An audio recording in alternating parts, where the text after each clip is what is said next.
The views and opinions expressed at Enhanced Down Under are those of the hosts and do not necessarily reflect the official views of the company. Any content provided by our hosts are of their opinion and are not intended to malign any religion, ethnic group, club, organization, company, individual, or anyone or anything.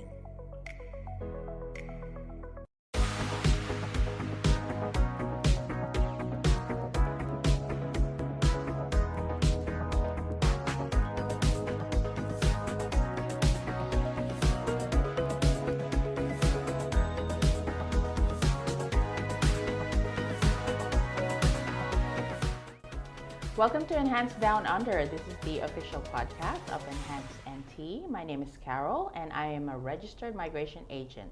I am Ana Vida. I am a qualified education agent consultant. So in today's topic, we will be talking about the genuine temporary entrant or the GTE. Okay, and before we go to our main topic, I just want to recap what we talked about previously. We talked about stricter visa rule, the unofficial statements from various articles and just really various websites on Google. And we also talked about the GTE versus the genuine student test, shortage in housing blamed on influx of international students and temporary visa holders, and in-demand list of jobs under the temporary skills shortage visa or subclass 482. Okay, we have a really big topic for today, and it's really one of the most important topics when you're lodging a student visa application. It's really what makes up all of your, it's like 90% of your visa application is going to rely on your GTE statement. Is there anything you want to add in regards to GTE? Yeah, GTE, it's a very important part of your visa application because the visa officer would definitely base their decision on your GTE statement. As you mentioned yesterday, Carol, in your statement, if you mention that you have a dog, then you have to prove that you have a dog. So you have to be very careful and you have to make sure that your GTE statement is aligned to your visa application. Yeah, so you have everything you claim on your GTE statement must be corroborated with evidence. Okay, so this is really a big topic. So we will break it down for you in small pieces, and you know I believe it's not just our prospect students who will benefit from this, but you know who else? Of course. You know who else will benefit? The agents like us and the visa officers. If any visa officers, would they be okay if we discuss this? Look, because we have access to Legend. Because we will break this down by using Legend.com, and this is actually what the visa officers is supposed to look at when they make a decision. Yes. Okay, but we know what it's like, you guys. We used to be visa officers ourselves. We used to sit on our tables with piles and piles of applications, and we know we don't have time to look at Legend because we have to go through all those never-ending piles of visa applications. So in short, they don't have time to read this, honestly speaking. So for the benefit of the students and the visa officers, this is for you. So student visa applications are decided based on Schedule 2 of the regulations, okay? The subclass, what subclass are we talking about? Subclass 500. Okay, so we will go through Schedule 2 first, okay? So in total, it has like 1, 2, 3, 4, 5, 6, 7, 8. It's only got, for the primary applicant, there's only 8 criteria. 8 criteria for an applicant to be granted a student visa. Please read the primary criteria, 500.2, Miss Anna. All right. So the primary criteria must be satisfied. Okay. Now, the first is applicant is enrolled in a course of study. No. Could you read like just the whole All right, from the whole note? description. Yeah, Okay, the note. primary criteria must be satisfied by at least one member of the family unit. So the other members of the family unit who are applicants for a visa of this subclass need to satisfy only the secondary criteria. Okay, so Keep going until the end. all criteria must be satisfied at the time a decision is made on the application. Okay, so we've got a primary criteria and secondary criteria. It says the primary criteria must be satisfied by the primary applicant, the student, okay? And all the dependents or members of the family Secondary. will only need to meet the secondary criteria. Now that's interesting because I wonder if GTE is also part of the secondary criteria. Yes, it is. Okay. So that's why GTE is very important because it applies not only to the primary but also to the secondary criteria or the dependent. The dependent, yeah. So everyone applying for this visa, whether you're a student or not, you have to satisfy the visa officer that you're a genuine applicant for entry and stay. Does it say temporarily? Yeah. So the key word here is genuine, Temporary. and temporary. Two keywords, genuine and temporary. Okay. All right. Let's go to the next. So that was the first paragraph. The first criteria. Go ahead, Ms. Anna. 500.211. Oh, okay. One of the following applies. The applicant is enrolled in a course of study. Okay, let's stop with that. What does that mean, really? So, yeah. Very easy. Very easy. COE, Certificate of Enrollment, or Letter of Offer. Oh, correct. So if you're outside of Australia, you have to provide a COE. It cannot be letter of offer. It has to be. What's the difference between letter of offer and COE? Well, I think letter of offer is just temporary, an initial offer. And then Yes. COE is something that You already paid. paid. You have Yeah. already paid your dues to the school, to the Yeah. education provider. So when you actually enroll in a school, you are first issued a letter of offer and you have to sign that. But you haven't paid anything yet. Yes. And then that's where it says the schedule of payments. You know, when you will They will invoice you, either your education provider. It will tell you, let's say your course, the total of your course for 2 years is $20,000. So in that span of 2 years, there's a schedule of payments. So Yes. that's everything will be there on the letter of offer. You know, the course title, the duration, the fees, the schedule of fees, everything. and any requirements or Pre-enrollment prerequisites. requirements. You know, if there's English language test. correct, if there's any English test required that you have to take, the orientation date. You really have to read the fine print. Don't just sign it and look. Don't just look for the last page where you sign your Yeah. name. I know a lot of people There's do that. no shortcut to that. You have to know what you are You signing really have for. to read the fine print, especially when it comes to refunds, Yeah. to the attendance Yes. requirements.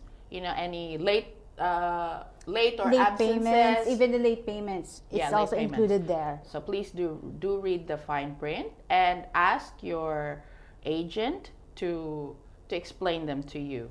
You know, if you're having a hard time understanding the letter of offer.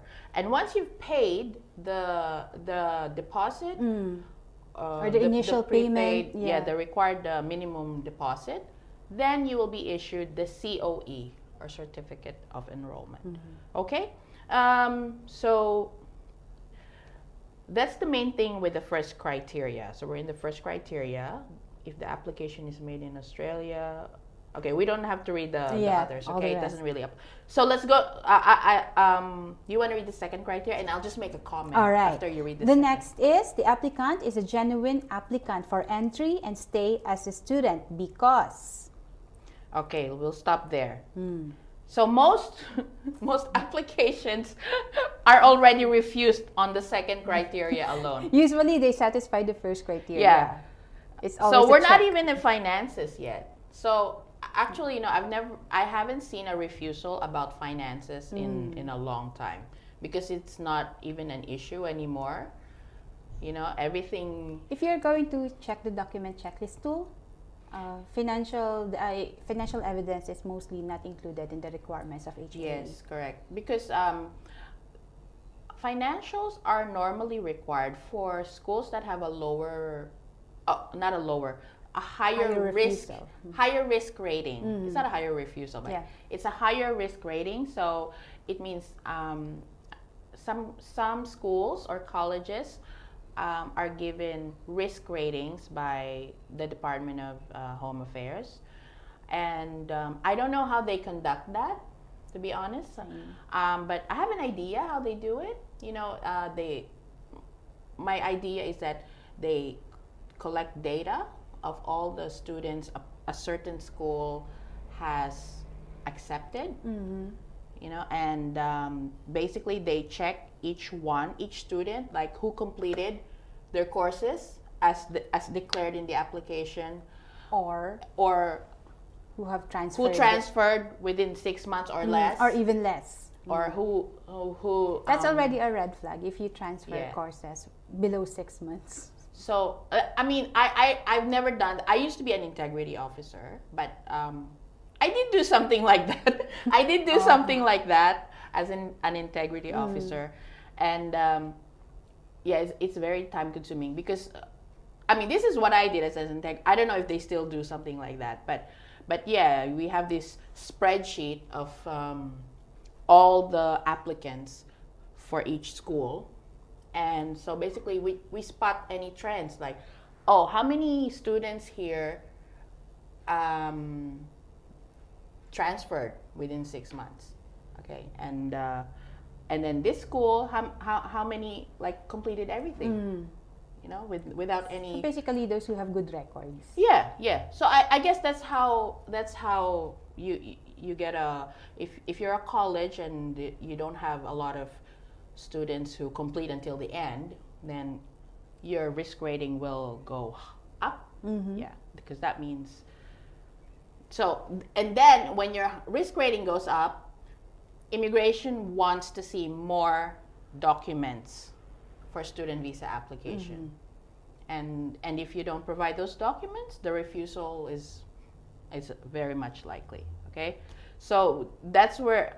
Let's go back to. I'm deviating from the second criteria. We're talking about the applicant is a genuine applicant for entry and stay. So this is already the GTE.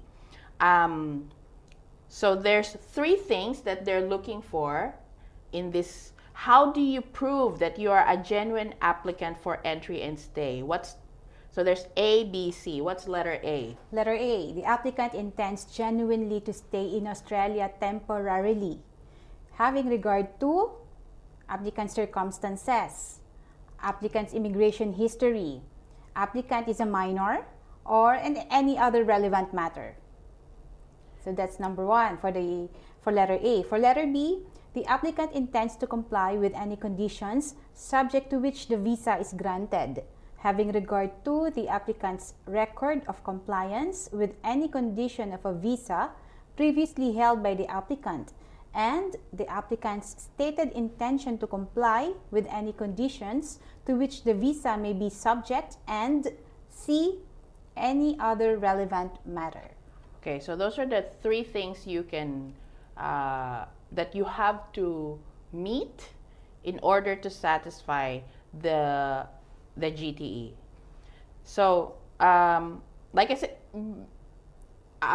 we will come back here, okay? Because it will take up most of our time. Yeah. But GTE, let's just quickly go to the rest before going back to GTE. Because the rest are pretty easy, right? So what is the third criteria?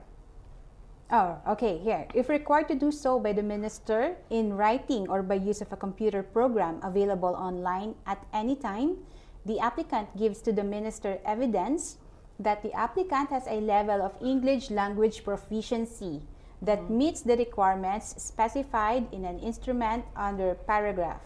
Okay, so it says here, this is basically saying you need to have an English English language test, IELTS? Yeah, PTE? IELTS. But the first phrase says if required. If required. So that means there are some schools, usually these schools have a low risk rating. These are the schools that don't need to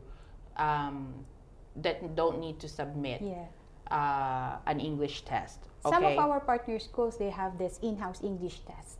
Correct. So even though they don't require you to do IELTS, they would ask you to do an in-house test. Okay, to make sure that you have the ability capacity to communicate with them in English, to understand their lessons. Correct. So that's 500.213. That's the third criteria. It's about English, and the fourth one. All right. So the applicant will have genuine access to funds of a kind mentioned in subclause 2, and if subclause 3 applies, while the applicant holds the visa, sufficient funds will be available. So the costs and expenses of the applicant during the applicant's intended stay in Australia, and the costs and expenses of each member of the applicant's family unit who will be in Australia. So this is the fourth. Yeah. So it's interesting that financials only come in fourth, isn't it? Yeah. So if you look at these regulations, the first one is the most important. The GTE, yes, and then the COE. The COE that you're enrolled. That's the most important. Because why would you put it way up top? So I'm guessing this is from order of importance. Yeah, order of importance. There's a hierarchy to it. You have to know that you have to satisfy them that you have already enrolled. Financials come in fourth. This is all about funds, okay? So you must have genuine access to funds, okay? And it cannot be any funds. It has to be a kind mentioned in these. But to simplify everything, you must have a money deposit in a bank. That's the typical requirement. Money deposit, or if there's no money deposit, annual income tax return. But usually for annual income tax return, usually we only accept that if it's Australian income tax return, because it's very hard from other countries like the Philippines, and I'm not aware of the other. I'm familiar with the taxation, how it works in the Philippines. So normally we don't accept it. It usually doesn't satisfy the rules for the income tax returns, and the income tax return is pretty high. The requirement is $60,000 a year. So if you convert that into Philippine pesos, it's 2 point something million. And it's quite rare, right, that someone would have that income. But just for everyone's knowledge and awareness, annual income tax return is acceptable as long as it's Australia. Australia, really. Or as long as you meet the certain. There's a paper trail for it, it's verifiable information. Yeah. What's the other one? It could also be a loan from a financial institution. But that kind of complicates things. So the safest way is money deposited in your bank. Yeah, that's the easy, no questions asked way of doing things. But those are the three kinds of funds that would be acceptable. What else is saying here? So, other than having genuine access to funds, you must also be able to meet the costs and expenses of your intended stay in Australia. So this refers to living cost, including the living cost of your family members. Okay, so the living cost in Australia at the moment is around $23,000 a year. A year. That's living cost alone. Plus, if you have dependents, then that's an additional. I'm not sure anymore. $6,000, I think. Don't quote me on that. But if your dependents are of school age children, school age begins at the age of 5 to 18. So you also have to provide funds for that. And they have to be enrolled, okay? They cannot just go with you and just stay in the house. Or But have will to they be be allowed if they are enrolled online? as long as there's evidence of schooling for your acceptable, and that online, if it's online, it has to be acceptable with the state or territory that you live in, okay? But yes, it is acceptable, okay? So what else is it saying here? The applicant gives to the minister evidence of financial capacity. So it's all about funds. Yep. Okay, let's go to criteria number 5. Okay, the next one, ito na, health insurance. So Okay. the applicant gives to the minister evidence of adequate arrangements for health insurance during the period of the applicant's intended stay in Australia. Okay, so for health insurance, a lot of people get surprised how expensive it is. It is very expensive, Because people. this is different from the insurance of a visitor on another temporary visa. Because people who are on a temporary visa, they can pay for their insurance on a monthly basis. Yes. But in terms of student visa, you have to pay for your insurance for the entire duration of your study. So if your course is 2 years, you already have to pay up front 2 years. insurance Yep. for 2 years. And in a year, how much does it cost per year? It's At like least at about 1,400. About Isn't it around $1,400? $600-$700 for 1 year? For 1 year, it's even more. Like, we have a client who got surprised with the cost of his health insurance. Each of them, around 700, and then Per year. Per year. And So then in total for 2 in total years. for 2 years, it's almost 1,500. Yeah, But okay. if you're going to declare, if your wife is coming with you, and you just automatically say that, you will just assume that it's just going to be times 2, or it would be like $3,000. No, it won't. It would be very much higher. Yeah, the family insurance is much more expensive Yes. than the Individual. individual insurance. Okay, so we're only on criteria number 5. So this is interesting, isn't it? We Yes. should have like part 2 of this episode. I think so. Because we haven't even gotten to the policy. We're just in the regulations. There's like 3 tabs here that we have to go through. So anyway, that's good. Let's go to criteria number 6. What's number 6? All right. If the applicant is a school student, other than a school student participating in a secondary school student exchange program, the applicant is at least 6 years old at the time of application, proposing to undertake Year 9 studies, proposing to undertake Year 10 studies, up to Year 12 studies. Okay. So this is really for those studying in the school sector. This criteria is about the school sector. It's not very often that we get a lot of. Usually it's vet or higher education. Yeah. So school sector is those studying from primary school to high school. That's the school sector. And anything after high school is already vocational course. Then it goes up to higher education. So this criteria refers to the kiddies. Yeah, and it tells you that if they have to be a certain age if they're going to go to this level. Okay, what's criteria number 7?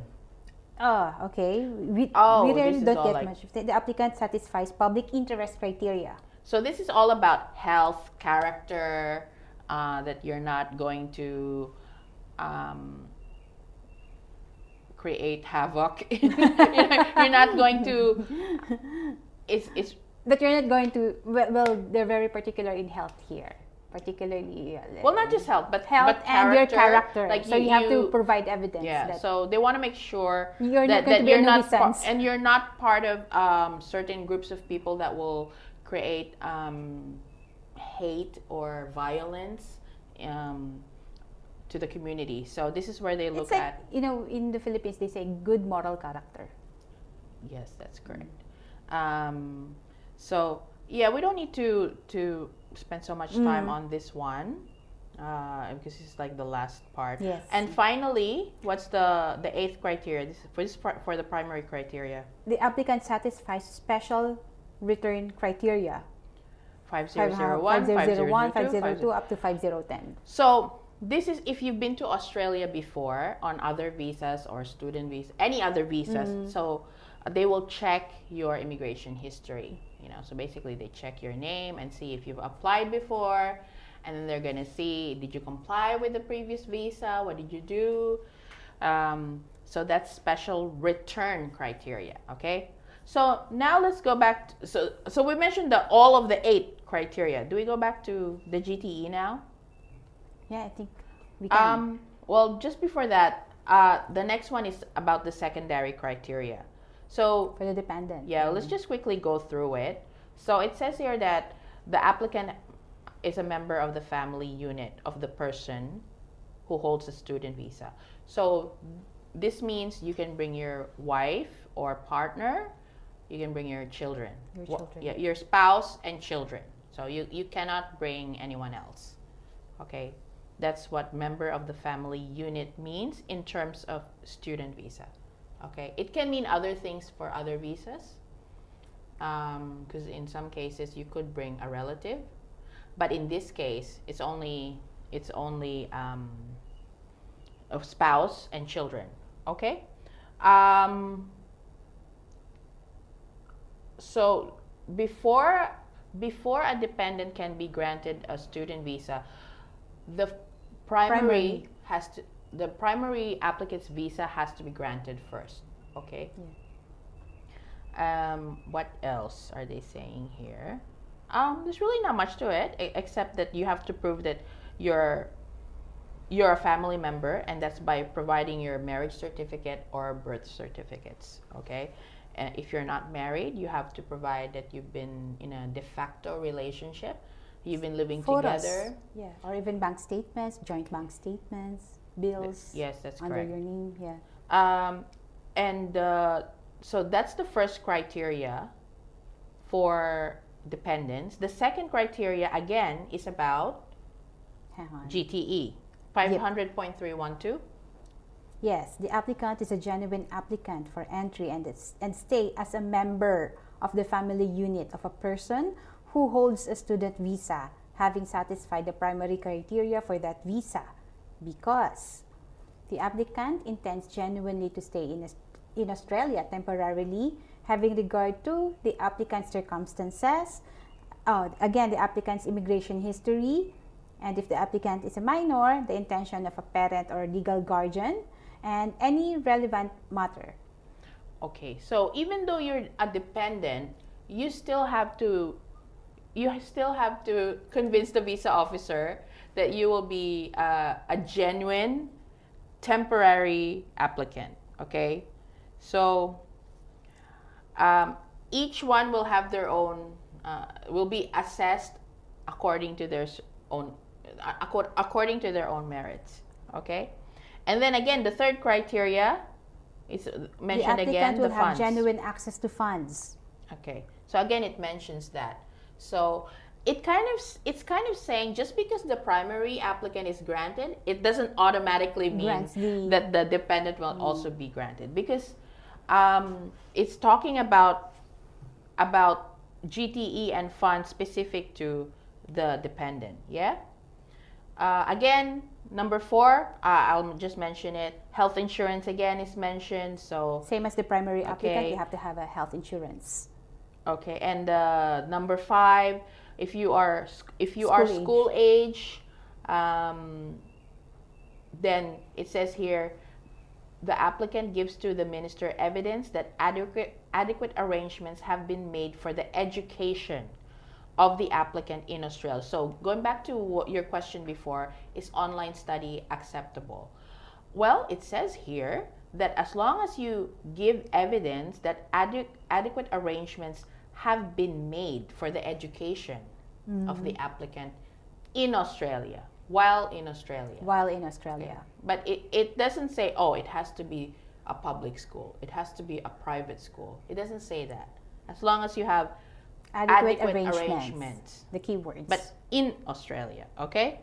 Number 6, the criterion 6 is, it's talking about... Member of the family unit. It's talking about foreign affairs students and defense students. So these students are like, they're usually... sponsored. On scholarship by Department of Foreign Affairs or Defense, okay? So they are usually straightforward, right? And number 7, again, it's talking about health, Public interest, character. Okay. So I really want to go more into the GTE. We're supposed to go to policy now, where it even breaks it down into little pieces. But we don't have enough time for that. But we'll make sure that you tune in for the following episodes, because we will come back to the GTE and even, break it down so that everybody understands what it is. Okay? So what should we talk about now? Should we wrap up now, direct? Should we still have wrap time? up the GTE? Okay. All right. Okay. So, just a few things I wanted to add. So, as you can see, the GTE is the second most important part of the student application. As I mentioned before, after obtaining your letter of offer, then it's the second one. So you really have to think about it. How are you going to show the visa officer that you're a genuine student? Can they just do it by writing a statement? Is that enough? Well, what are your thoughts? Your GTE statement should always be supported by evidences. Yeah, as we mentioned before, it has to be corroborated by evidence. So if you said, typically you have to say why you're studying your course, right? And then you say, I'm studying this course because it's going to give me a good job when I return to my home country. And what kind of good job are you talking about? You have to be specific. To justify the course and it's very institution. vague when you just say good job. So, for example, I'm going to be a chef working in my own restaurant. Okay. Well, where are you going to put up that restaurant, right? At least you have to provide information of your future plans. If you want to put up a business after your study, then at least mention the name of the restaurant, the initial amount that you allocate for that restaurant. It doesn't have to be a complete business plan. Oh, it could be. It could be. It's best if you are able to present that. But at least you cannot just mention that I want to put up a business and then that's it. Yeah. Or I wish it was that easy, right? Like just one liner. I'm gonna put up a business when I go home. Or if you say that I want to work as a chef after my study in a 5-star or 4-star restaurant in the Philippines. Yeah, but why? Why do you wanna? Why? Yeah, because they're gonna pay me. I'm gonna earn a lot. Like how much? 80,000 you say, or you claim like I'm going to be paid 50,000. Or where did you base your claim? You have to present an evidence that at least you made a sort of market research. Correct. Like let's say you said, I'm going to make 100,000 pesos a month. Where did you get that? As a head chef? Where did you get that information? Prove it. So you can't just. It's easy to say things, but prove it. And sometimes really the visa officer would also wonder, why in Australia? Why not in your home country? What's the difference? Yeah, I mean, if you were going to earn that much, why not just study in your home country? Why not just study cookery in your home country? Yeah, and then that's when you really have to explain even more. Okay, so it's not easy, and we don't always have all the answers, but we can definitely guide you. One thing's really important for GTE is you cannot copy other people's GTE, okay? Because like you use a template. That's kind of unfair because the visa officers just copy everything else when they refuse. When they refuse applications, don't they just copy and paste? It really takes time I take my time reading refusals, and it's the same as the previous one. Completely the same thing. They only change the names. Yeah, they have a template. I know because we used to do that ourselves. So in GTE you cannot use a template. Yeah, it has to be your own words, and it has to come from your heart. Yeah, they would sense it. If it's something that you just copied. Yeah. But then again, it can't be too long either because the officer might not read it all. Because they don't have time to read a novel. It has to be because they have like 30 other applications to decide. But there are some GTEs that I saw they even provide photos for each criteria. Like financial funds, photo, and then another statement. Family ties, photos of family, and then the story of their family. Yeah. So it's like it's up to you, but you should have a table of contents, appendix 1, appendix 2, with footnotes. Yeah, complete with footnotes. And what do you call that thing? Like with the number, cliff. If it's too long. A reference, yeah. How sometimes there's a word and then you put a little number there. I think that's a footnote. Yeah, it is a footnote. Because then direct. You refer to the footnote below. So some GTEs can be very long, but sometimes it could be short and sweet, but well explained. So you really have to strike the right balance because it has to be written very well. But if it's written too well, did you really write that? Because it says here your English is only 5. Then how but come this GTE is like an 8. Written by someone. So it's not consistent. So then you didn't write this. You didn't write. So you have to strike the right balance. Okay. So don't try to pay someone else to do it for you. You have to do it yourself. Okay. And let me just share. There are some schools who are very hands-on with GTEs. Yes. Yeah. True. Like can I mention Alana K? Alana K. I really admire them for that because from experience, one student submitted her application, and then when I forwarded it to Alana K, it's one of their top executives commented, I think it has to be improved. The GTE looks good, but here are a few things that need to be improved. Yeah. They really give their inputs. Yes. They're very hands-on. So lucky are those students who are, who choose such education institutions. Because you would really see their genuine intention to assist students and to recruit genuine students. Yeah. And in our case as agents, we really brief and orient our prospective students that finish the whole thing. Don't be transferring. I've had clients in the past before, and they say, "Oh, I want to transfer. I don't really think it's for me." And I've told them, "No, you have to finish it. You have to finish the whole thing, unless it's really an emergency, like something compelling circumstance." Yeah. But if it's just you're bored, and no, finish the whole thing. I had a change of heart. I want to transfer. Yeah. So it has to be really compelling and compassionate circumstances for you to change your courses, because you're gonna give a bad reputation to the school and also to yourself. It's gonna show up in your history that the next time you apply for a student visa, they're gonna see this student just keeps course hopping, and that's really not good. And you're going to affect everyone else who's trying to do the right thing for their personal and career development, because one person can just ruin it for everything. Everybody. Yeah. Okay. So don't be that person. Yeah. Okay? Don't be that person. Okay. Ruin it for everyone in the same region. Yeah, because they also check. Oh, this person is from Baguio, Cabanatuan.